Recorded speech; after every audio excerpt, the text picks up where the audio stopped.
乡亲啊，继续来看这个苗栗的头份，伫半暝2点外，有一栋3楼的透天厝火烧厝，烧死5个人。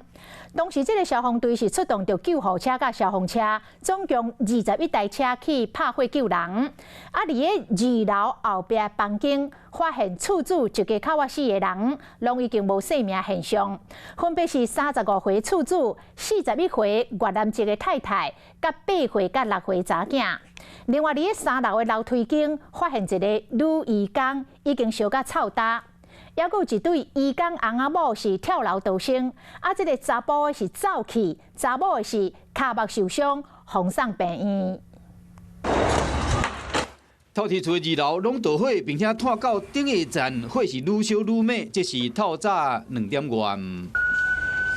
消防队赶现场，赶紧要拍火1楼后铁门挡住咧，赶紧锯开了，冲入去，发现1楼是做客家菜，甲越南小姐，还佫兼卖越南10岁这个干仔店。第2楼发现厝主一家伙4人，分别是35岁姓柯的查甫厝主，以及伊41岁越南这个太太甲8岁6岁查某囝，拢已经无开啊。所以第3楼楼梯间发现一个女尸体，厝主一家伙4人被发现的时，拢倒伫2楼上后壁的房间，也就是平时困的所在。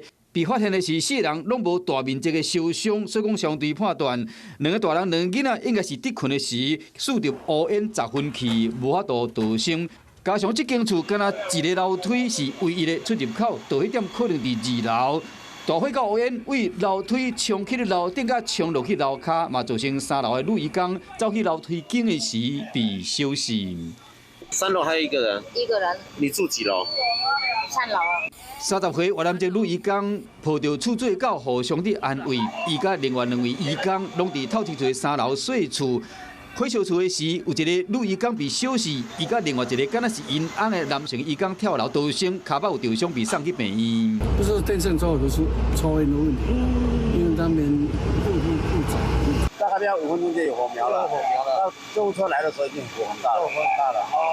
救护车来的时间比较晚了。